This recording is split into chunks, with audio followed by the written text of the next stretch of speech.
Joe, the past did not prepare me for how few cartoons I would keep watching as I got older. Which I feel is actually surprising. I think a good chunk of the millennial generation, we just, thanks to things like Adult Swim and a few other more adult driven animation, kind of kept the torch going for us for our crowd, and just made us keep watching cartoons all the way through our adulthood. But not you. No, you've abstained. Well, there was a little bit of time there where I was not watching anything animated, and compared to my early 90s version of me, that guy, he watched a lot of cartoons. I mean, an unhealthy / healthy amount of of cartoons. Well, that was the thing. That was the time, man. That was the 90s, and a decade before. Well, I didn't really ever think about this until you brought up, hey, let's start looking at how cartoons may have died a slow death as we got older, because in a way, I mean, I'm not dogging anybody who kept watching cartoons into their teen years. It wasn't so much my chosen avenue, right, of how I wanted to consume entertainment, but it never really dawned on me that, our parents' generation, they were actually the ones who got to see the golden age, or I should say the beginning of the golden age of Saturday morning cartoons. It didn't start and end with us. It happened almost 30 years before. Yeah, and it's something that is, I think, makes for a fun episode this time around, where usually we kind of devote ourselves to one thing at a time, and this is kind of a more of an overarching concept over something that used to be for the millennials, the Gen X, and again, like Mark said, even the boomer crowd, the ones who came before us, to enjoy our Saturday mornings. And something I think definitely ramped up with the Gen X group, where I think that was probably where the peak, I don't want to say peak, that's where the floodgates opened, was with Gen X, but there were some humble beginnings back in the 1960s. Very humble, actually, so humble, in fact, there was really nothing around like it, because cartoons were really just a thing that showed up in movie theaters in between showings or intermissions, whatever you want to call it. And these were small, little things to kind of keep you in the game if for some reason you couldn't sit for, an hour at a time and then break and then sit for another hour. But yeah, dude, I never really considered how that was where the medium kind of got its start. Now Joe, neither one of us were alive for this, but apparently there was a cartoon called Crusader Rabbit that lived in this space. And, even though I did research for it and I looked it up and I saw it and I witnessed it, still couldn't point him out in a lineup if I had to. Yeah. So was he just like a regular rabbit? Was he was he like a superhero rabbit, or was he someone out to retake the rabbit Holy Land that would eventually lead to Watership Down? Not quite. Crusader Rabbit was obviously not very sleekly designed, as I have described a certain Godzilla in the last episode. But Crusader Rabbit was this little animated dude who rode a horse, and he had a little suit of armor and a lance, and he admittedly was not memorable in the sense that most people nowadays are going to know who he is. I mean, so technically the cartoon itself was around for about 7 years, and then they diced up these little cartoon pieces and then put them, like I said, in between some of these films. And yeah, I had never once seen this dude, never once. I just was like, okay, let's start looking at the inception point, kind of some of the earliest robot sex stuff we could find back in season 1, way back when. Yeah. For the long-time listener, we know you're still there. But which I guess we should formally introduce what we're talking about today, because it's not cartoons in general.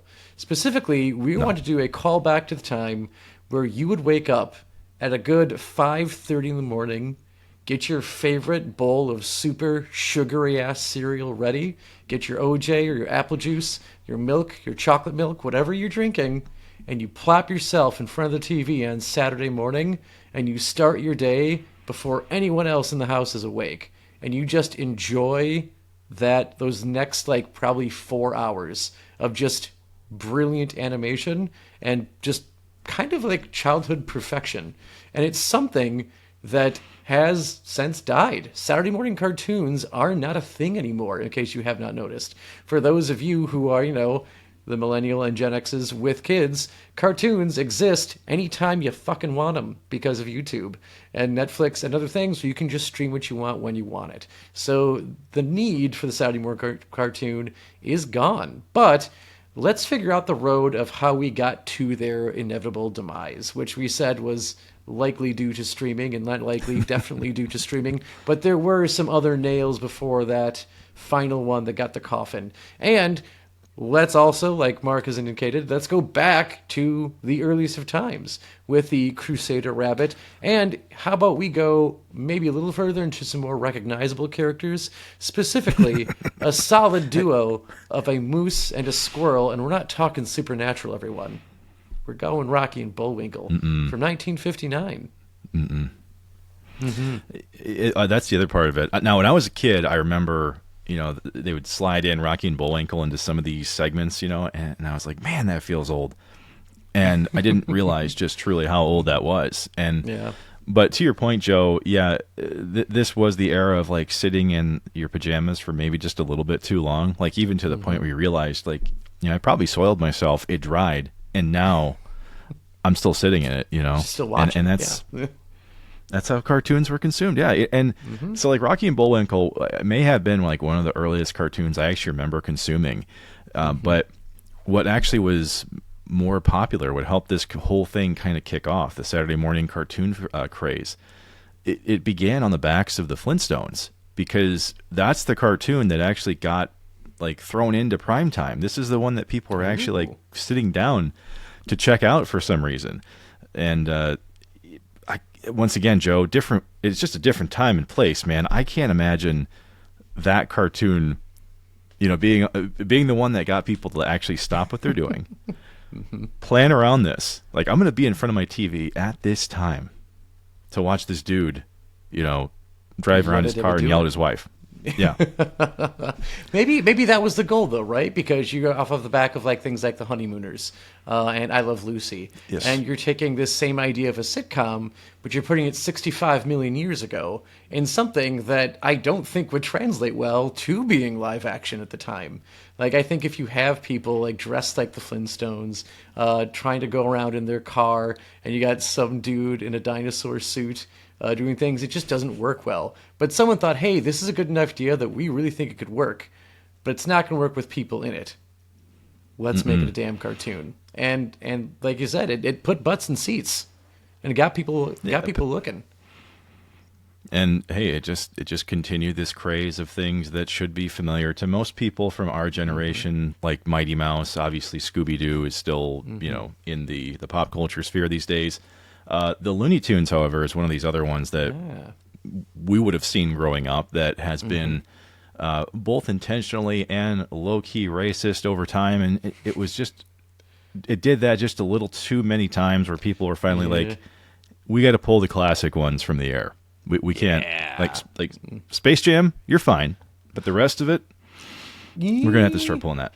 Yep. Yeah. No, I definitely just recall I think it's Little Lulu was a Looney Tunes thing, and I remember there was some like shenanigans on board a train, and she was trying to hide from someone trying to catch her, and she went into like the coal like area of the train, clearly put herself in blackface to disguise herself, and was talking horribly, and it's like, we should not have made that. That was bad, but at the time, it was apparently comedy, and as one great 80s cartoon character would say, more like bad comedy, and it's deserved to be blasted away. Just not great. I was gonna say, old school animation, Joe, was just a little bit of sugar, spice, and everything racist. That's all they needed back then. Yep, and eventually you get a few crows trying to tell Dumbo where to go. It gets rough, but steering the ship more towards probably better waters. We look at other than Warner Brothers, which obviously not all bad. There were some very endearing characters from Looney Tunes that clearly are still around. Bugs Bunny, Daffy Duck, Porky Pig, Wile E. Coyote, which I cannot stress how happy I am that Coyote versus Acme is finding some light I know. finally after Yes. being canned. I can't wait for that to show up. But steering the ship back to that, some of those first characters we were talking about between like the Flintstones and Rocky and Bullwinkle and Scooby Doo, this all comes from the same animation studio, Hanna-Barbera, which was a absolute juggernaut in cartoons, the 60s, 70s, and into the 80s.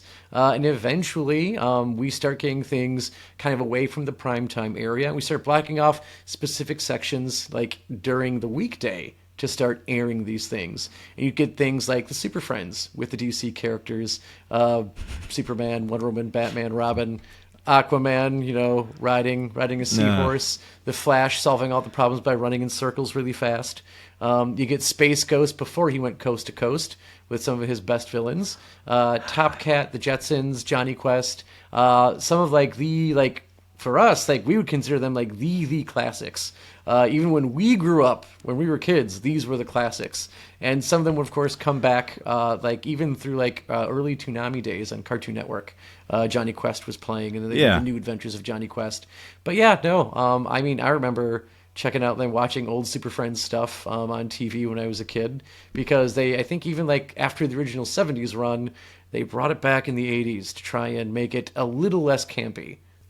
So, Joe, if you were watching an older Cartoon Network program and happened to get to the end of some of these Hanna-Barbera produced shows, they would put the logo up that shows you all these iconic characters of yesterday, none of which I ever knew who the hell they were. No. But sometimes it would be Space Ghost. Other times it would be, Top Cat or Johnny Quest. And it, flip through all this. And yeah, it didn't happen for me right away. But then I started to realize holy crap, they're actually paying homage to roughly about 35, 40 years worth of animation that I'm not watching. And no. Yeah, boom, here we go. Yeah, this was the stuff that was on the Boomerang channel when we were kids, and now the Boomerang channel is the stuff that we watched when we were kids. But I think, so when you talk about Hanna-Barbera, I think this is a company that realized that there's kind of a distinct advantage to making things that were animated, right? I think one, which was definitely I would say foundation of the reasons why animation was the way to go over live action, it was just cheaper to make. Oh yeah. You could get animation studios here in the United States, or eventually you could even outsource that to either Japan or South Korea. Toei was definitely really, really big. We'll get to Toei and even, I think it was Sunbrow, or is it Sunbow? I think it's Sunbrow, animation studios eventually. But so that was huge. And then, of course, you could have, instead of having a whole cast of characters, you could have feasibly half of that in a voice actors and people who can just play with their voices to make characters, including one, I am the goddamn 80s Frank Welker, who voiced basically everything. And as far as basically everything, even in the 60s and 70s, he's Fred from Scooby-Doo. So that's, I think, probably the earliest thing I could think of with Frank Welker doing things. We'll get to him more, but you're paying voice actors, and you could pay them, to my knowledge, less than you'd be paying someone who was on a sitcom, and especially the face of a sitcom. So when you're bringing someone like Frank Welker, who again he's your Fred in Scooby-Doo, he's eventually Megatron in Transformers. Those are big characters. This is someone you'd be paying quite a bit in the 1960s and 70s to be your lead character or lead villain, as it were, and yet didn't have to pay him that much. Well, it represents a noticeably different era for, I would say, just celebrity and spectacle when it came to these actors. They're not recognizable by name yet, even though they have some just crazy talent and just raw talent, I should say. Yeah. And but they're the ones who are basically having this whole industry built on their back because, you don't have to pay live action people. So they can field multiple roles. They can do multiple things in the studio. You hire one person, they might be able to do 10 or 15 different things for you. So that's pretty incredible. But I think the other part of this that we have to think about is they're not just more inexpensive to pay to do this.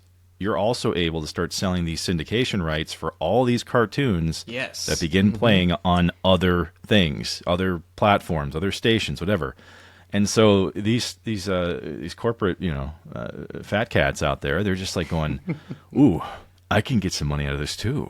I like that." And so it does lead us into this interesting just evolution, because it makes advertising within these programs a complete no-brainer for anyone who wants to start selling ad space. Because you have a captive audience, Joe. You have people, you have children who aren't going anywhere for roughly 5 hours at a time. No. And yet there was a bit of a problem with that idea of having this captive audience that you could advertise to, because, like we said, a lot of people did phase out of watching cartoons. So as adults, they saw them as childish things, and you have your captive audience, and adults aren't watching. The adults are the ones with the income. The kids, we're making them soft these days. We don't send them down to the mines to make their own money. So they don't have income at this time. And because of that, they can't, buy much more of these advertising space things. The parents are going to walk out of the room. Sure, the Flintstones was great for its time, but this Johnny Quest character and these Jetsons, I'm out. Like, forget about it. I'm doing other things. I've got a busy day ahead of me. And therein lied an issue, is that you could only legally advertise to children so much. And a lot of these things that we even have today that you would think of as commonplace just weren't allowed back in the 60s and 70s until the 1980s came around, and we welcomed in a new president. One, Ronald Reagan, and his new appointment of that chair at the FTC deregulated a lot of the rules that were put in place on what could and could not be seen by children on TV. And this is where cartoons start to go from more of that kind of almost childish version of a sitcom to 30-minute advertisements for some fucking kick-ass shit. We're talking about cereal, the sugary cereal I was eating with my with everything. Now I could have my favorite characters in that sugary cereal as I'm watching them, and that is basically cocaine for the children. And then the toys. My God, Mark, the toys just get so much better. And you go from, again, they got that staple of Hanna-Barbera, but now you get Rankin Bass in there, and that's how you're getting, He-Man. It's how you're getting She-Ra. It's how you're getting, then Deke comes in at the same time. Deke. And that's where we're getting Transformers. And again, now these are these times when these properties that are tied directly to action figures and other toy lines really start pouring out in the 1980s. So much so that we even start exploring other ways to do this. It's this is such a great market that it even opens up how can we just keep kind of milking this thing before it goes dry? And then this is where we start exploring what other countries are doing, and we take things from Japan, and we will basically Frankenstein 3 anime together into one cohesive series, and that's how we get things like Voltron. And there's of course already now pre-made toys from Japan, whose laws and regulations were slightly different over there. So now, even on top of that, now you've got toy lines that are already made. You just have to ship them out over and put them in and make a different box for them. So that's an even cheaper way of making money as far as these corporate fat cats are going. So we really have basically the changing of the guard, and we can thank this new presidency coming in the 1980s for really, really kicking off what many would consider actual Saturday morning cartoons. So this is where I say this is the floodgate era of Saturday morning cartoons. I mean, I think Gen X will probably say this is peak Saturday morning as well. I don't know if I would fully agree, but Mark, can you recall anything from the 80s of this Saturday morning lineup that you thoroughly enjoyed as a child? Well, as far as the era goes, obviously I wasn't alive for the entire 80s, but I would be remiss if I did not call out Filmation for joining this just massive orgy of animation, because Filmation, those were some of the shows that I also have some memories of, because Joe, you're a fan of Star Trek, and they were behind the animated series of that. You've already called out Masters of the Universe, and who else doesn't remember Filmation's Ghostbusters, which has nothing to do with the real Ghostbusters or the Columbia property. I mean, they were also joining this fray. But yeah, Joe, to your point, the stuff that I remember, the cartoons that like got me going, were a little bit later, admittedly. But when it comes to the real Ghostbusters, I mean, I was sitting down, consuming that, like you mentioned, Joe, like a sugary drink. I couldn't get enough of it. The Teenage Mutant Ninja Turtles, that was what we were like. Once you got done talking about dinosaurs and the sounds that animals made back then, you moved on to Teenage Mutant Ninja Turtles after that point. And so, I mean, that was what I was living and breathing, thinking, you know what? Maybe I do need karate in my future. Maybe I do need to start working with weapons. Like that's my future. Working with weapons, but never truly actually using them. Very because true. That's how it worked. But yeah, no, I would thoroughly agree. Is that you hit things, especially like I remember absolutely loving the real Ghostbusters growing up as a kid.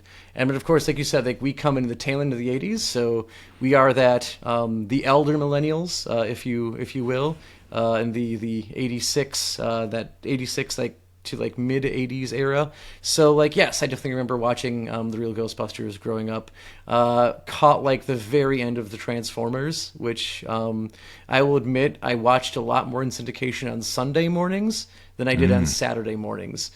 Because at that point in time, like Transformers was already becoming old news and moving on, thanks to the '86 movie that almost killed the franchise because they killed the franchise character.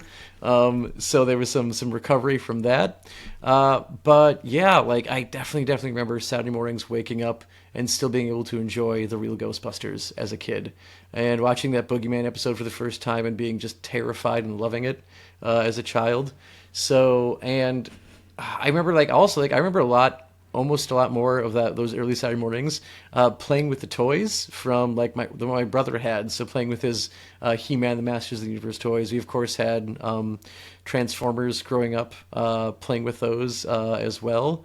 And I think those are my two big like '80s cartoons. Because any other ones that survive like well into the '90s are definitely like your Merry Melodies, and again like some of those really old Hanna-Barbera ones that just kind of had legs through the '70s and '80s get remade.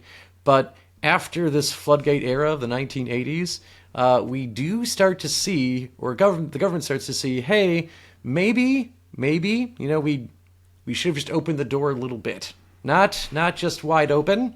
Just a little bit, because in the 1990s, we did hit basically, I think it's the Children's Television Act of 1990, which did say, like, hey, maybe not the whole Saturday should be cartoons, not the whole, like, we shouldn't have a 4-hour advertisement for toys and cereal and bed sheets and, anything we can slap a face on from what the kids are watching.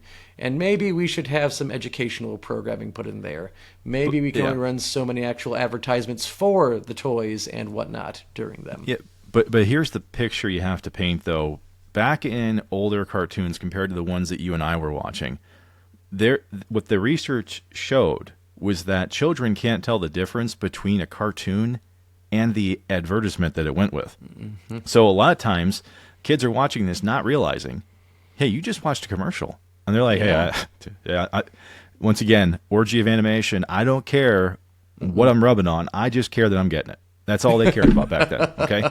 So that was the whole deal with this, Joe. That's why when you watch some of these older cartoons, that's when they say, and now for a break from our sponsors, it's like they actually had to say that back then.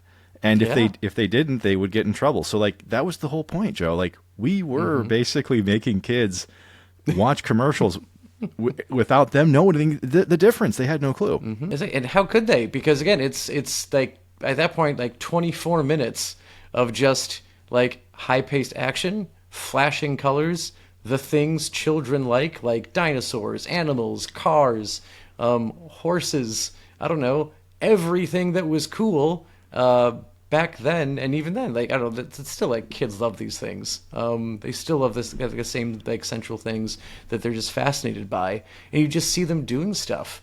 giant robots. Again, adults still love giant robots, and getting like having all of that just there, it was perfect. It was brilliant.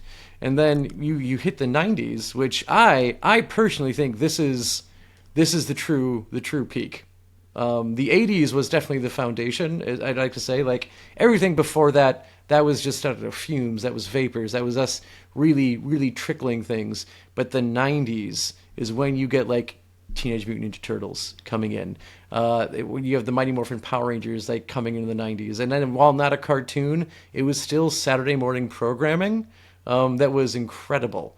You had like, and then like when you think of that, okay, so think of like the Saturday morning Fox block of cartoons in programming between like Power Rangers. Then you get Spider-Man the animated series, Batman the animated series, X-Men the animated series, Eek the Cat, The Tick.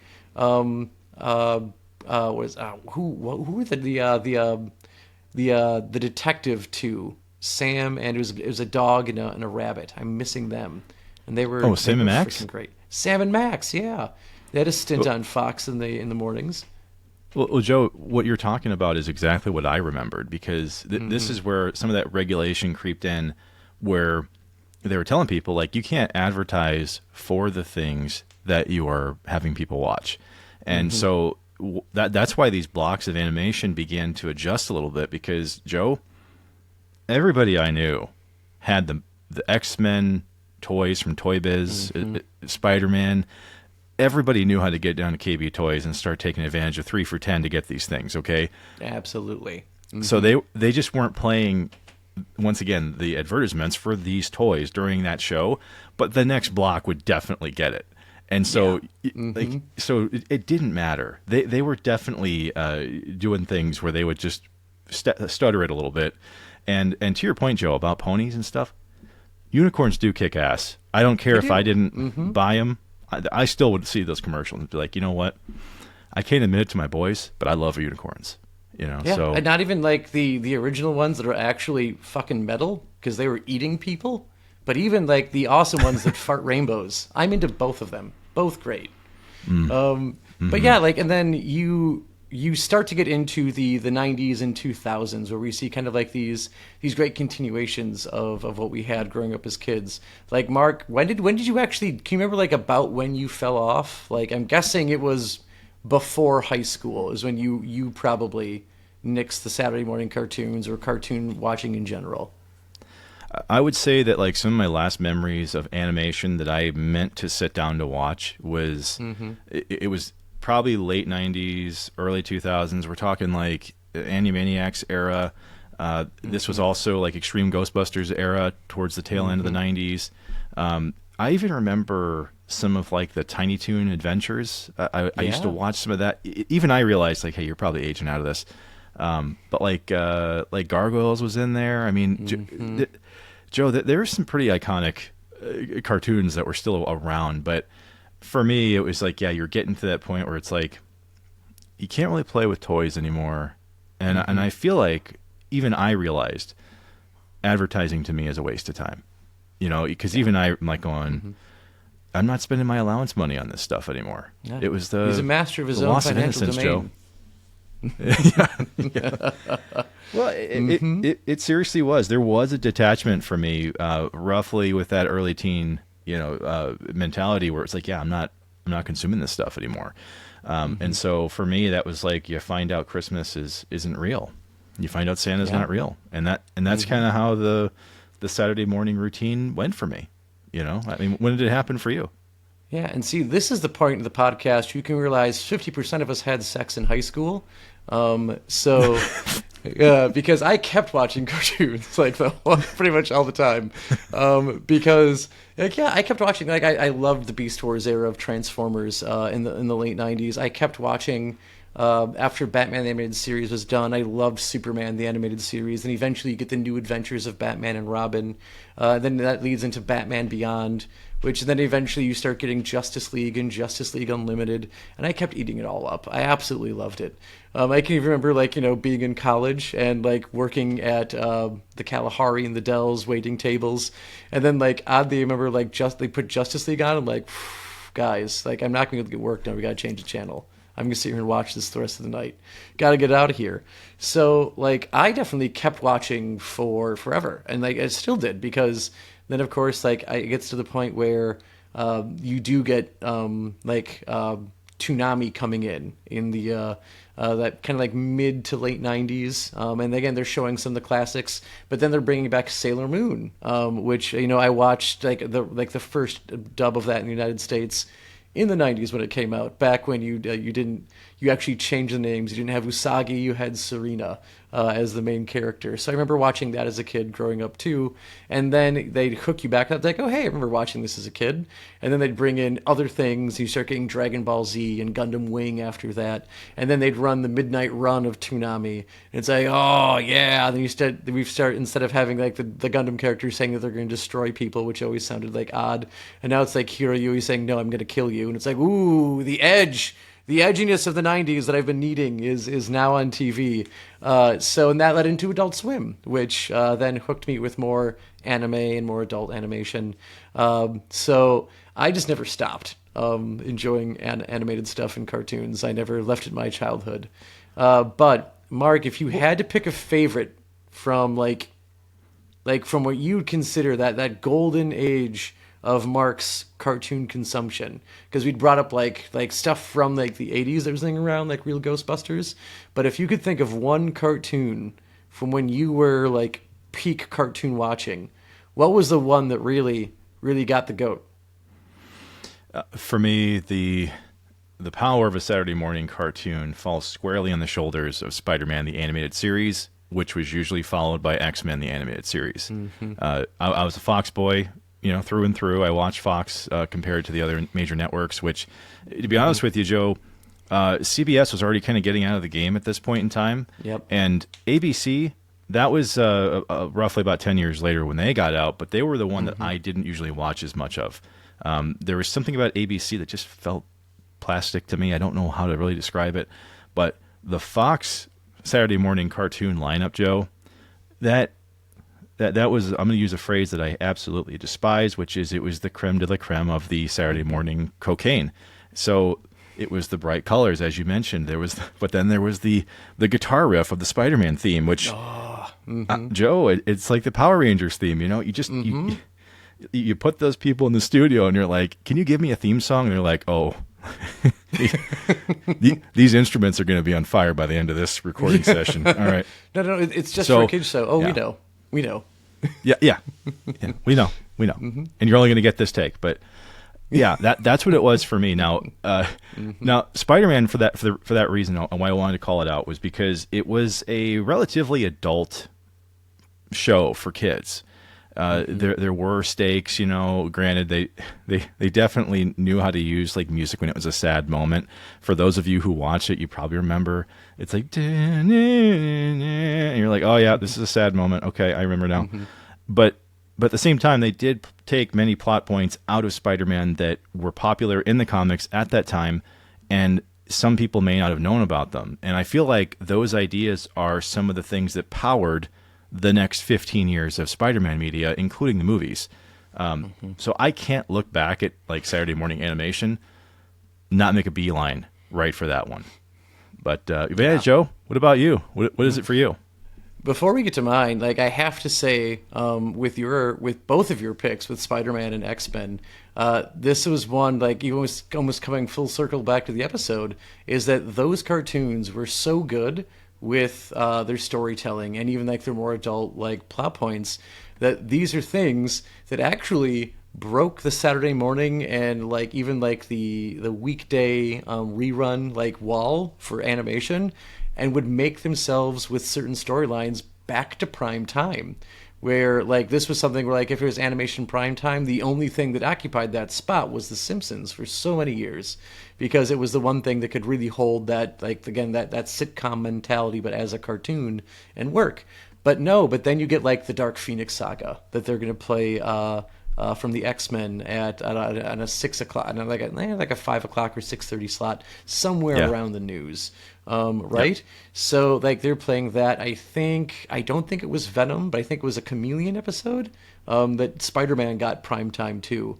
So these were just again like how good these cartoons were in a world where there wasn't streaming, and you actually made the adults have to be like, oh, this is on right now. That's kind of weird, and then they'd be on, and sometimes like, oh, huh, I guess I'll sit and watch this with the kids. It's something that just didn't really happen when we were growing up. So that's just how good those things were. Which would bring me to probably, I think, like my pinnacle pick if it was just Saturday morning cartoon and not something that was live action. If it was live action, like it'd have to be the Power Rangers. That's just where it would be for me as a kid. Choice. But I would be up like just it would have to be. But if we were sticking strictly to animation, it would definitely be Batman the Animated Series. It was just one that was. It just set the damn tone for what Batman was going to be. And you could definitely say that, like, obviously, like the Michael Keaton work from the first, at that point before Batman the Animated Series, I want to say at least the first one, maybe Returns were out before that. And they had done a lot for that darker gothic tone to Gotham City, and that carries forward into like the animation of Batman the Animated Series. But the things they could do to again bring these more adult storylines to kids, and not in like like a weird sexy way, but then again like Catwoman, like we knew the thighs that were there. You felt even as a things. child. You felt You things. did. Yeah. You felt them. But like even like the fact that you had like the animators in the studio working on this, being like, hey, like the Bruce Timm like staff being like, hey, so like what's the most we can get away with? Like we want to have someone get shot, and like you can't show any blood, but we can have a gun go off and someone fall down. Oh yeah, you can do that. And that is the cartoon that really, I believe, started to hammer in these like kind of like a weight to the animation as it was. And it wasn't just the beating the bad guy of the week. It was making you afraid of like the kooky, goofy Joker and Two-Face and all of Batman's rogues gallery, because like people were presumably dying. You may get something at the end of the episode that says they made it. They got like an off comment was there like, oh, they're going to pull through, but that's gone at that point in time. Didn't matter. So I would say that was probably my peak, and it was, and again like also good like just like get the heart pumping theme song to it that didn't have the heavy guitar riffing of X-Men and Spider-Man and the Power Rangers, but it's still like it just set the tone so perfectly for the character and what you're going to be doing for the next 30 minutes. Which I have to say, anybody who sat back and paid attention to this, when it comes to animation, especially these superhero properties, there is a blueprint for people who forecasted these things. They realized the people that they could sell toys and media and products to for the cartoons would eventually do the exact same thing for the movies and the adjoining things that went along with that. And honestly, this whole nerd culture wave that you and I have talked about, I do believe, and I say talked about it, oh my God, it's like 4 years ago already. That nerd wave, I think, is on the back, Joe. It's on the back of 90s animation. I really do believe that. But just like anything, Joe, the Saturday morning cartoons era did officially come to an end on September 27th, 2014. As we had mentioned, CBS was already getting out of the game in the 90s. Yep. ABC follows in 2004, and Fox holds on until 2008. I mean, Joe, I didn't even realize it went that long, but there's a part of me that can't even believe 2014 was the time it ended. Like, I'm still trying to come to terms with that. Me too. I couldn't think of it either. I would have, again, like maybe it's because again, like we kind of stopped watching on Saturday mornings. I kept watching cartoons elsewhere. You kind of got out of the game entirely. And again, like these are two people who graduated in 2004 from high school. So like we had dropped off the Saturday morning train. My guess is at least for you, 4 to 6 years before you graduated high school. Me, I'd probably fallen off the Saturday morning train probably 2002, 2003, and was getting my cartoons at a later hour. the thing that really, really surprises me again is 2014, and this was the CW kept it going with the Vortex animated lineup. So, and again, like there was Vortex was there. I think Jetix was on Disney, and they just had like these kind of like these action-packed programming times that were either Saturday mornings, and they kind of go out into the afternoon lineup too. But yeah, the fact that Fox Kids like seriously held in there to 2008 was incredibly amazing. And like I even remember like I remember like because yeah, like Fox Kids like that even had hosts. Like you had people who were kind of guiding you through program to program and like this Fox Kids Clubhouse. And I guess that's sort of like I don't want to say like Mouseketeers, but kind of like Mouseketeers, and that they were like kind of like the faces for this block of programming. So you had like hip, cool teenagers to kind of guide you through what was going on and show that there was that they liked you too. And the fact that again made it all the way until 2014, when by that time, because like I'm thinking what college in 2007, like Netflix is pumping out the DVD stuff, and then for like one weird scare, they tell us that they're gonna separate into two things and have Flickster for streaming and Netflix for the discs, and the discs would eventually go away, and then that didn't happen, and then it just all went to streaming. So them making it that far, because that's 2014. Jesus, that is Reagan to Obama right there. Well, there's a lot that happens in between there. You've already talked about like the rise of streaming services in there, but you also have cable channels. Cable TV is kind of capturing some of these audiences with their afternoon, animation blocks. Fox always was staying in the game, but not with like youth animation. They had their animation domination stuff now, and some other programs that people would realize. But I would say the transition really gets murky for the main public TV channels because of this algorithm-based content stuff like YouTube. You mentioned Netflix, where it starts to push content out to people. And previously with advertising during the Saturday morning cartoon block, Joe, people were constantly arguing over the rights of free speech to be able to push that kind of content. I actually think it's more dangerous what they're doing now with algorithm-based content than it ever was with standard network TV. Yeah, I agree. Because again, if you've got an internet connection or a cell phone, you've got something calculating how much time you're watching something. And now when you go from YouTube to Facebook to Instagram to just even like scrolling on Chrome, you're getting hit with advertisements for what you were watching, or hell, what you were just even verbally talking about. We could talk about Bluey for the next 5 minutes, and the next 4 advertisements I get on social media are going to be about Bluey. So I would agree that this is something that I don't want to say like it was let out of like we couldn't put the genie back in the bottle. You couldn't put the worms back in the can. Whatever you want to use for like, we opened the box and we closed the box, but it was already out. The 90s tried to close the doors, and we opened it too much, just opened it a little. It's like no, it's open now. So, and if there was a way to make money, someone's going to find a way. Yeah, absolutely, and that's what I really do think is worse, because some of this YouTube stuff, even though there's data protection and there are parental controls and consent to be able to share that data, right? They can still do whatever they want during those videos. So that could mean a paid, there's a sponsorship, a paid sponsorship within it. And sometimes, Joe, stuff that's targeted towards kids on YouTube, it can still be violent. It can still be incredibly adult. And those are the problems that people had with things like the Justice or the like Space Ghost, and some of the animated DC properties, X-Men, Spider-Man, you name it. People are saying, oh, these are way too violent to show to kids. And I go, okay, I would think that over-sexualizing children on YouTube videos is far worse than any of that kind of stuff.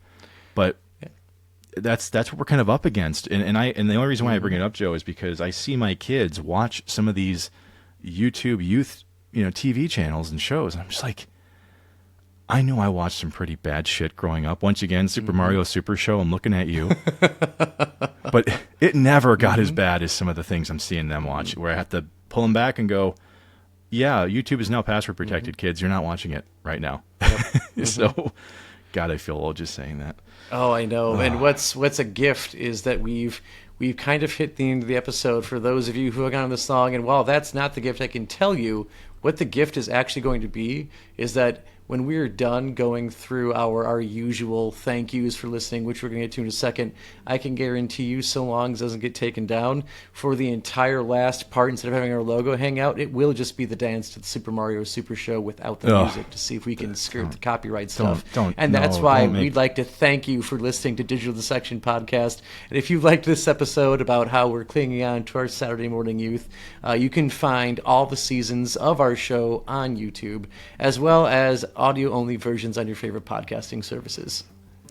Your support has gone an incredibly long way, but if you can share or like this content, we greatly appreciate it as it helps us get noticed across our many platforms. Once again, that algorithm doing its work. As always, pop culture nerds, we appreciate you joining us, and until next time, keep on dissecting.